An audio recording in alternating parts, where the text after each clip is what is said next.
Hello everyone, I am Pallavi Mishra and welcome back to my channel learn to teach. तो हम कर रहे हैं कानपुर यूनिवर्सिटी, जिसे आप CSGM यूनिवर्सिटी के नाम से भी जानते हैं, बीएड सेमेस्टर 4।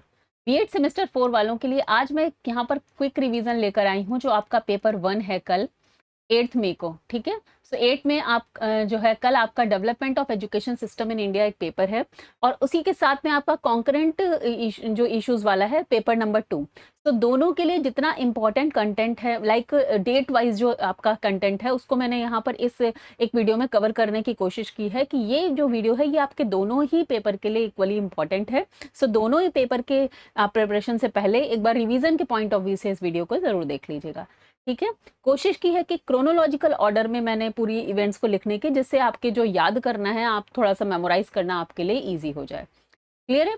तो चलिए वीडियो स्टार्ट करते हैं। इससे पहले अगर आप मेरे चैनल पर नए हैं, पहली बार आए हैं, तो चैनल को सब्सक्राइब कर लीजिए। वीडियो अगर यूजफुल और इन्फॉर्मेटिव लगता है तो एक लाइक और कमेंट जरूर किया करिए। चलिए स्टार्ट करते हैं। और जो पेपर आपका कल है, उसके लिए चैनल पर जिस तरीके से आपके सेमेस्टर 4 की प्लेलिस्ट वगैरह बनी हुई है, तो बहुत सारे लोग मुझे बार बार क्वेश्चन करते हैं, तो एक बार मैं आपको वो भी दिखाना चाहूंगी कि आपको पेपर वाइज प्लेलिस्ट कैसे सर्च करनी है। तो इस तरीके से जब आप मेरे चैनल पर जाते हैं, यहाँ पर प्लेलिस्ट का ऑप्शन आता है। अगर आप प्लेलिस्ट को क्लिक करेंगे तो यहाँ पर आपको सेमेस्टर वाइज पूरी प्लेलिस्ट पड़ी हुई है, जैसे सेमेस्टर 2। तो यहाँ पर सेमेस्टर 4 के लिए देखिए आपका पेपर नंबर 2 की प्लेलिस्ट है। ठीक है, इसी तरह से सेमेस्टर 4 की पेपर नंबर 3 की है, पेपर नंबर 1 की है सेमेस्टर 4। तो जैसे ही आप इस पर क्लिक करेंगे, जैसे कि कल आपका development of education system in India है, तो पूरा सिलेबस इस तरीके से पड़ा हुआ है। साथ में इसमें प्रीवियस ईयर पेपर्स भी हैं, ईजी नोट्स के क्वेश्चन भी हैं।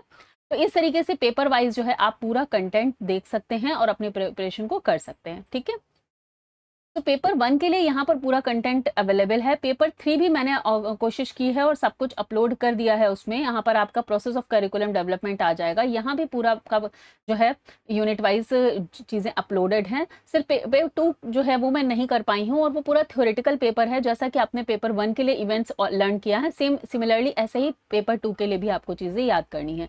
ठीक है, इसके अलावा जो पेपर 4 है हेल्थ एंड योगा एजुकेशन, उसकी भी मैंने काफ़ी चीज़ें ऑलरेडी यहाँ पर चैनल पर अपलोड की हुई हैं।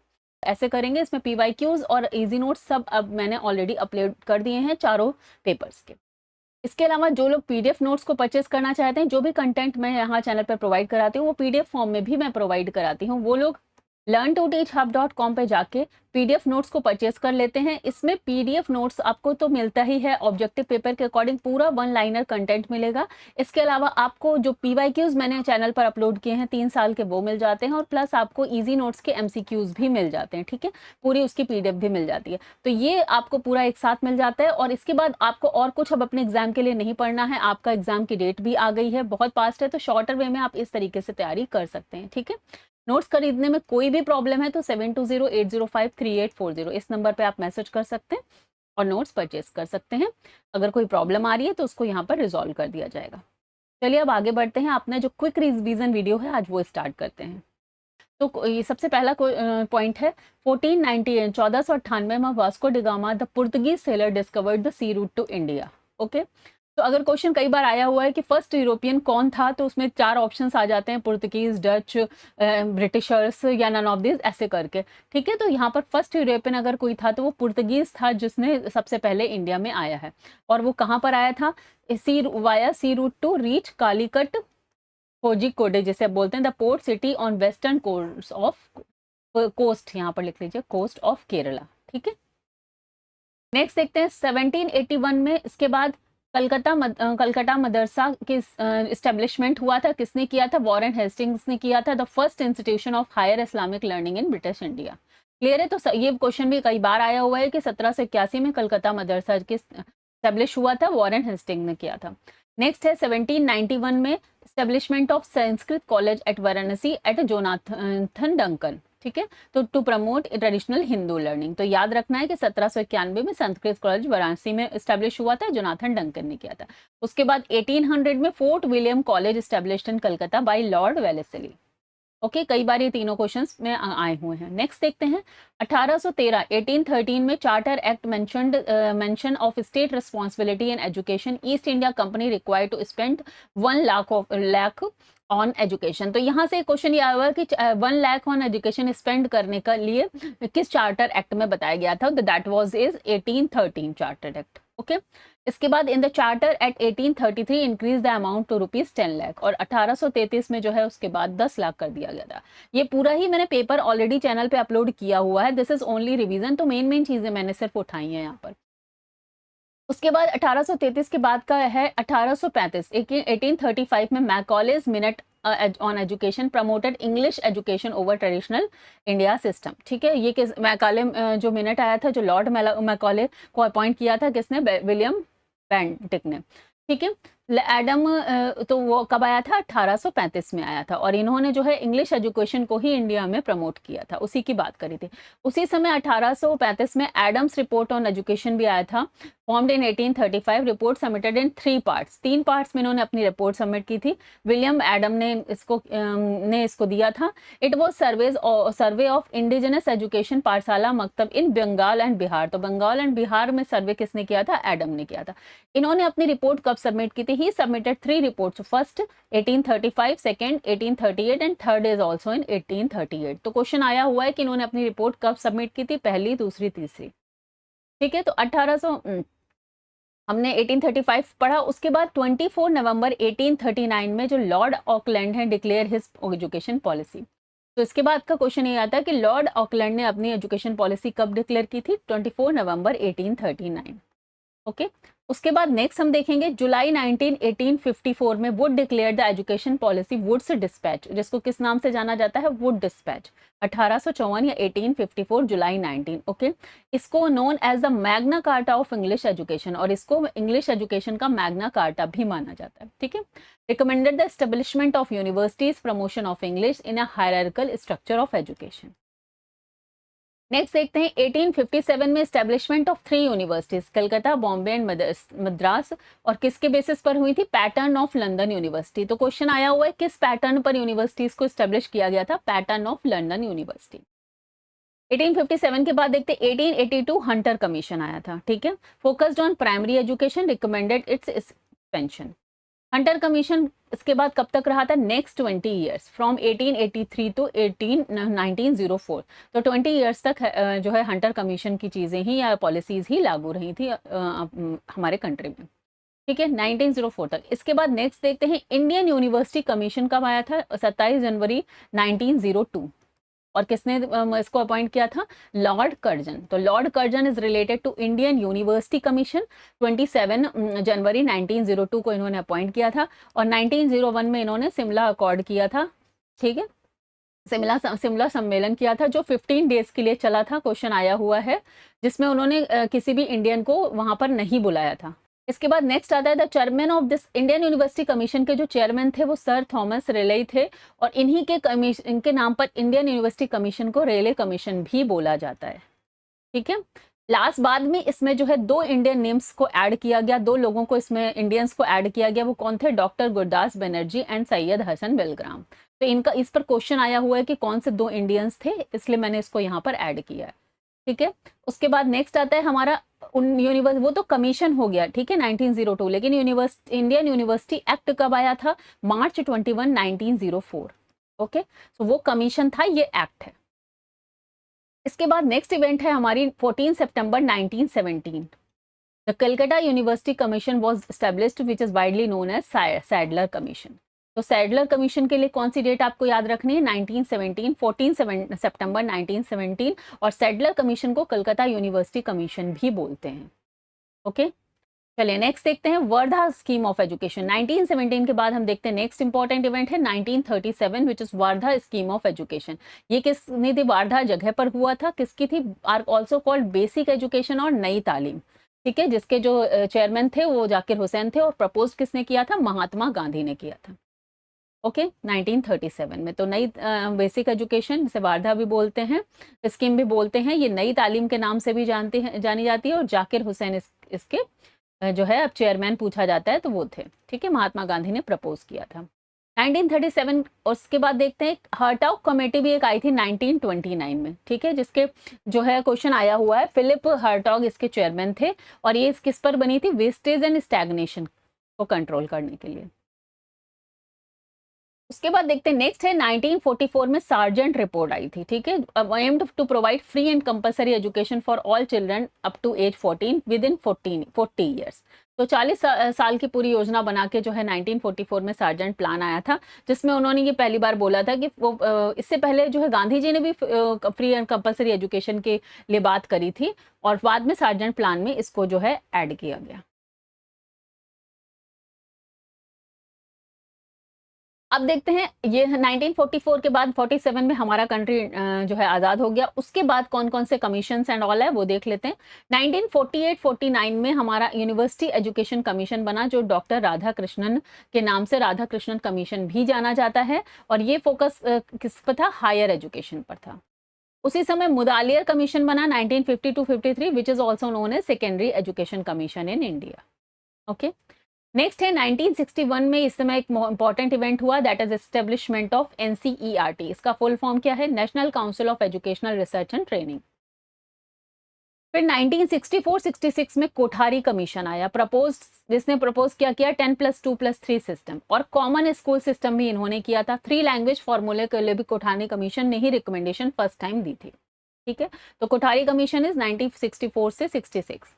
इसके बाद 1968 पे based on Kothari commission recommendations first national policy on education 1968 में आई थी।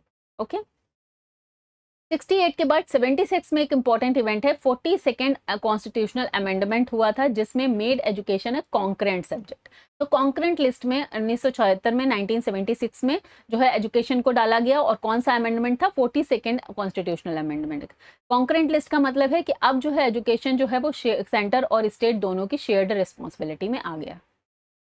के बाद 1986 में second national policy on education NPE को आई, नेशनल और एम्फेसाइज एजुकेशन फॉर ऑल। तो यहाँ पर इन्होंने किस पे बात की? एजुकेशन फॉर ऑल की बात करी। 1986 जो सबसे ज़्यादा इंपॉर्टेंट पॉलिसी मानी जाती है, operation black board, adult education और नवोदय विद्यालय, इन तीनों को एक के लिए सबसे पहली बार यहाँ पर 1986 की पॉलिसी में ही बताया गया था। क्लियर? इसके बाद 1992 में 1986 को रिवाइज्ड वर्जन आया, greater focus on vocational and technical education. इसमें एक इंपॉर्टेंट क्वेश्चन आया हुआ है कि प्राइमरी लेवल पे ऑपरेशन जो ब्लैक बोर्ड है उसको जो है 1986 में बताया गया था, और उसके बाद अपर प्राइमरी लेवल पर जो है 1992 वाली पॉलिसी में बताया गया था। नेक्स्ट देखते हैं 2001 में 2001 में सर्व शिक्षा अभियान एसएसए लॉन्च हुआ था, और इसका मेन उद्देश्य क्या था? Universalising elementary education. जो 1st to 8 तक की एजुकेशन था उसको यूनिवर्सल करना। ठीक है, 2005 में national curriculum framework published by NCERT emphasised learner centred education. तो जितना भी हम लोग देखते हैं चेंज है वो लर्नर सेंटर्ड एजुकेशन पर ही बेस्ड है अब, कि बच्चे को ही ध्यान में रखकर, केंद्र में रखकर सारा करिकुलम हमारा अब डिजाइन होता है। 2009 right to education act pass हुआ था, made education of fundamental right for जो है चिल्ड्रन एज 6 to 14। तो यहाँ पर राइट टू एजुकेशन एक्ट हमारा 2009 में पास हुआ था, जिसमें फंडामेंटल राइट बना दिया गया एजुकेशन फॉर एज 6 to 14। 2011 में एक census report increases literacy rate to 74%। एक ही क्वेश्चन आया हुआ है, इसलिए मैंने इस डेट को भी यहाँ पर ऐड कर दिया। 2015 digital India initiative launched including digitisation of education. उसके बाद 2018 में जो समग्र शिक्षा स्कीम एक आई है, उसमें जो है एसएसए और राष्ट्रीय माध्यमिक शिक्षा अभियान मीन्स रमसा एंड टीचर एजुकेशन सबको कहाँ इंक्लूड कर दिया गया है? समग्र शिक्षा स्कीम। ठीक है, 2018 में आई हुई है। उसके बाद 2020 में national policy 2020 announced education announce new NEP 2020 के नाम से हम सभी जानते हैं, जहां पर 10+2+3 का जो स्ट्रक्चर है उसको 5+3+3+4 में चेंज कर दिया गया। यहाँ पर इम्फेसिस मदर टंग पर, लोकल लैंग्वेज पे दिया गया है। ग्रेड 5 तक के बच्चों को आपको उनकी लोकल लैंग्वेज या मदर टंग में आपको पढ़ाना है।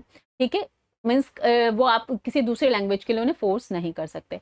Holistic development multi disciplinary education की बात की गई। 2024 में ऑनगोइंग इम्प्लीमेंटेशन ऑफ एनईपी 2020 चल रहा है, including plans for national assessment centre परख जो है वो 2022 की पॉलिसी में ही आया है। Digital education programs Diksha and Swayam यहाँ पर इसके बारे में बात की गई है। ठीक है, चलिए नेक्स्ट देख लेते हैं। जैसे यूनिवर्सिटी एजुकेशन कमीशन, इसका साल क्या था? 1948 से 49। चेयरमैन कौन थे? राधाकृष्णन जी, डॉक्टर एस राधाकृष्णन। अब ये अपॉइंट कब हुआ था? इन 1948-49 का मतलब है नवंबर 1948 में ये अपॉइंट हुआ था, और इसने अपनी रिपोर्ट कब सबमिट की थी? 25 अगस्त 1949। ठीक है, तो ये नवंबर 1948, 25 अगस्त 1949 आपको याद रखना है। Focus on higher education led of creation of UGC and emphasis on quality universities. ठीक है, यूजीसी के बारे में भी पढ़ लेते। एस्टेब्लिशमेंट ऑफ यूजीसी 1953 में जो है इनिशियली इसको सेटअप हुआ था, बाद में 1956 में जो है establish as a statutory body. ठीक है, और यूनिवर्सिटी ग्रांट कमीशन एक्ट 1956 भी माना जाता है। Role of UGC coordination, determination and maintenance of standards of higher education. Provides funding to universities and college, act as a regulator for higher education Indian institutions in India. Next देखते हैं हमारा secondary education. Year क्या है 1950 to 53। Lakshmi स्वामी मुदालियर इसके जो है chairman थे। Appoint कब हुआ था ये कमीशन? 23 सितंबर 1952 को ये अपॉइंट हुआ था। ठीक है, तो अगर आता है अपॉइंट कब हुआ था तब ये है। इनॉग्रेशन आता है 6 अक्टूबर 1952 को। ठीक है, सितंबर के बाद अक्टूबर में एक तरह से तब इन्होंने काम स्टार्ट किया। तो अपॉइंटमेंट हुआ 23 सितंबर 1952 और रिपोर्ट इन्होंने कब सबमिट की थी? जून 1953 में। तभी 52 53 के नाम से यहाँ पर जाना जाता है।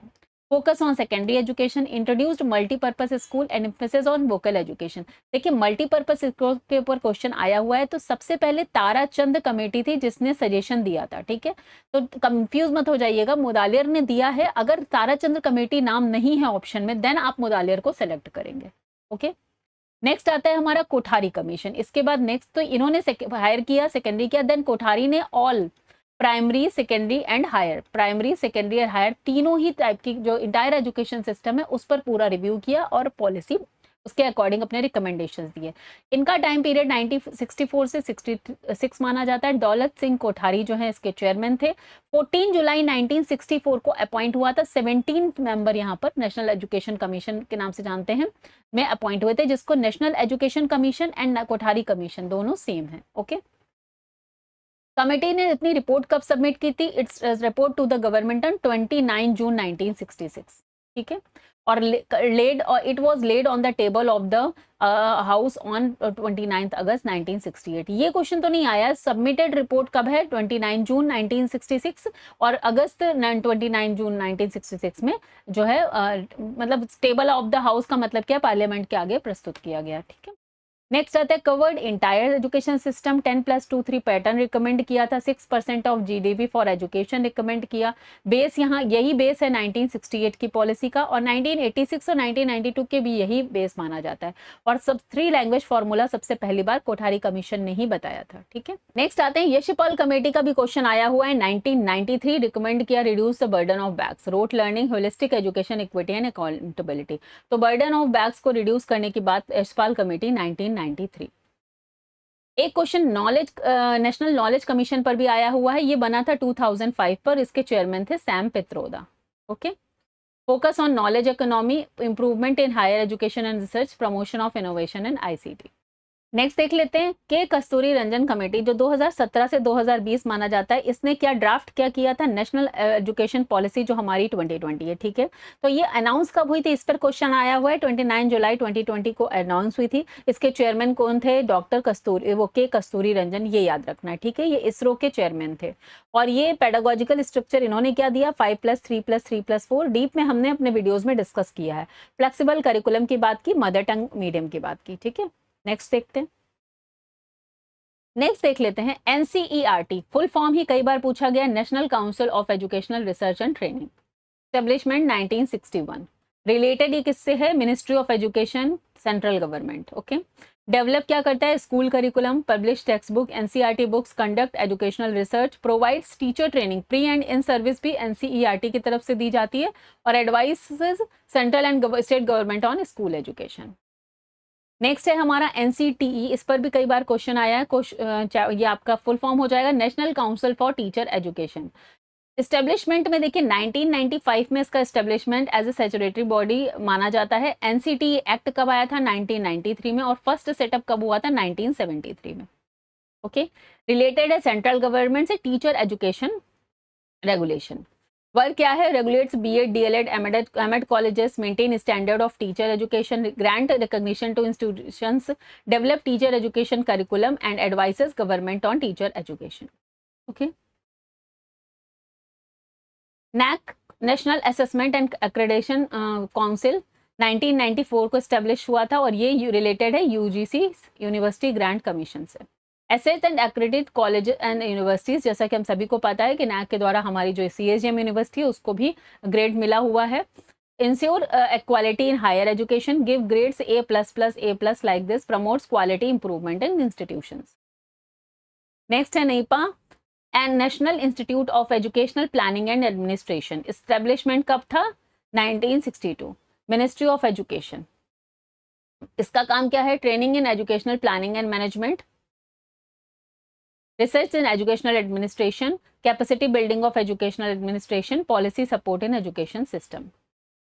नेक्स्ट आ जाता है हमारा SCERT, state council of educational research and training. Full form काफी बार पूछा गया है। एस्टेब्लिशमेंट के बारे में इसके एग्जैक्टली नहीं कहा जा सकता, क्योंकि स्टेट का मतलब है हर स्टेट में अलग अलग टाइम पर जो है SCERTs जो है वो बने हैं, और इसके most established were set up in 1980s। ठीक है, तो 1986 की पॉलिसी में इसको ज़्यादा प्रमोट किया गया था। उसके बाद जो है अलग अलग राज्यों में SCERTs का सेटअप हुआ है।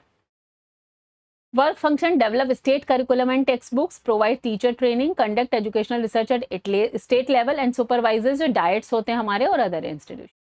नेक्स्ट आ जाता है डाइट क्या होता है? District institution of education and training. Establishment इसका कब हुआ है? अंडर 1986 की जो पॉलिसी आई है उसके रिकमेंडेशन के बाद 1988 हम बोलते हैं इसको। ये भी डिस्ट्रिक्ट लेवल पर अलग अलग इसका है, तो किसी पर्टिकुलर एक के बारे में नहीं पूछा गया है। District level under SCERT and state government. काम क्या है? Provide teacher training and district level, support elementary education, conduct in service and pre service training and help implement government education scheme. Next देखते हैं एक आपका आता है NIE, national institute of education. Establishment कब है? ये जो है पार्ट ऑफ NCERT ही है, 1961 में सेंट्रल लेवल पर है। इसका काम क्या है? Core academic unit of NCERT, conduct research and curriculum development, work on teacher education and pedagogy. National institute of education.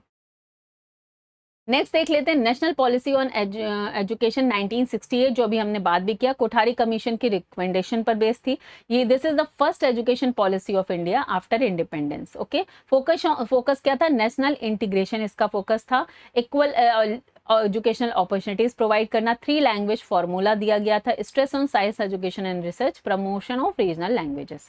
क्योंकि 3 लैंग्वेज फार्मूला में यही कॉन्सेप्ट मान के दिया गया था कि हिंदी, इंग्लिश और कोई भी एक रीजनल लैंग्वेज जो है वो पढ़ाई जाएगी बच्चों को।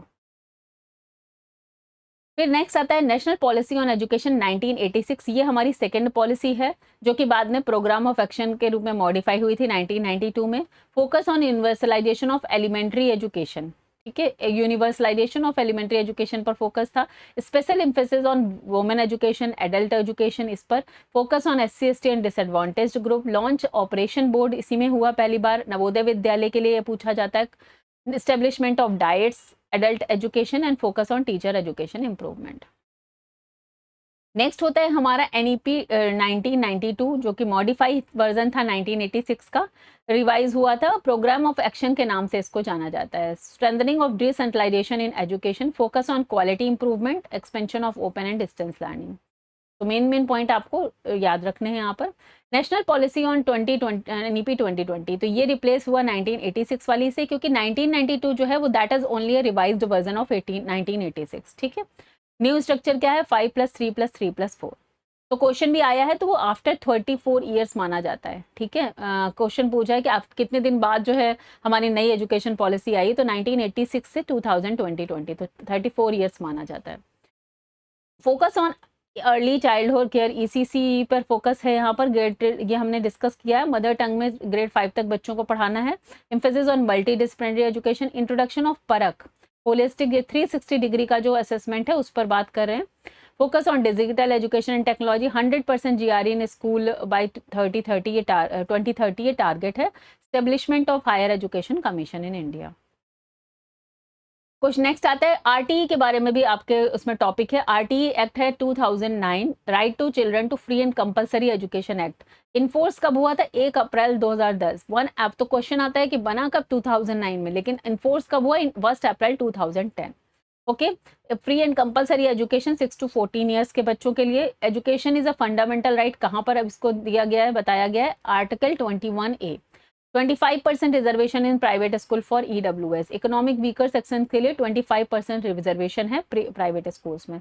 No capitation fee screen test norms for teacher student ratio इसमें दिए गए थे, और ban physical punishment and detention. के बाद नेक्स्ट है रमसा राष्ट्रीय माध्यमिक शिक्षा अभियान, फुल फॉर्म ही कई बार पूछा गया है, 2009 में लॉन्च हुआ था। फोकस किसका था? मेन फोकस था 9-10 जो सेकेंडरी एजुकेशन है, ठीक है, और 11-12 is upper secondary education. Universal access to secondary education, improve quality of education, reduce drop out rates and provide infrastructure, school labs, classrooms, promote equity, girls, ST and rural areas, ठीक है। Next एक आता है आपका article 45 Indian constitution, जो कि हमारा संविधान जब बना था 1950 में तभी बना था। उसके अकॉर्डिंग था state shall provide free and compulsory education to all children. Age क्या थी? अप टू 14 ईयर्स, और ये टारगेट रखा गया था with in 10 years of constitution by 1960, ठीक है। तो कहीं कहीं शायद आया है ऐसा कि free and compulsory education provide कराने के लिए कॉन्स्टिट्यूशन में कौन सा आर्टिकल है। तो अब आपको तो याद है कि 21A है, लेकिन पहले आर्टिकल 45 भी दिया गया था। तो अगर ऑप्शन में वो है तो उसको आप चूज करेंगे। 21 और 45 एक साथ नहीं आया है, अलग अलग ही आया है। आफ्टर 86 अमेंडमेंट एक्ट 2002 में क्या हो गया था? Force change too early childhood care, ECCE, and age group 4 to 6 years. Now it says state shall provide care and education for children below 6 years. तो अभी क्या हो गया है? 86 अमेंडमेंट हुआ 2002 में, उसमें फिर ये ECC को भी ऐड किया गया आर्टिकल 45 में, कि स्टेट जो है वो अर्ली चाइल्डहुड केयर 0 से 6 ईयर्स के बच्चों को प्रोवाइड करेंगे, जिसके अंतर्गत वो आंगनबाड़ी वगैरह जो है ओपन किए गए।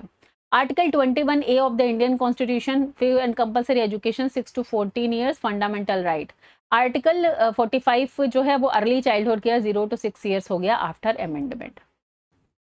ठीक है, चलिए, तो ये कुछ इंपॉर्टेंट पॉइंट्स थे जो मैंने यहाँ पर आज के वीडियो में डिस्कस किए हैं, जो आपको अपने पेपर 1 और 2 दोनों के लिए ही पता होने चाहिए। चलिए मिलते हैं नेक्स्ट वीडियो में। Till then bye bye, take care, have a nice day and all the best for your exam. Paper कैसा होता है कमेंट बॉक्स में लिखकर जरूर बताइएगा। Thank you so much.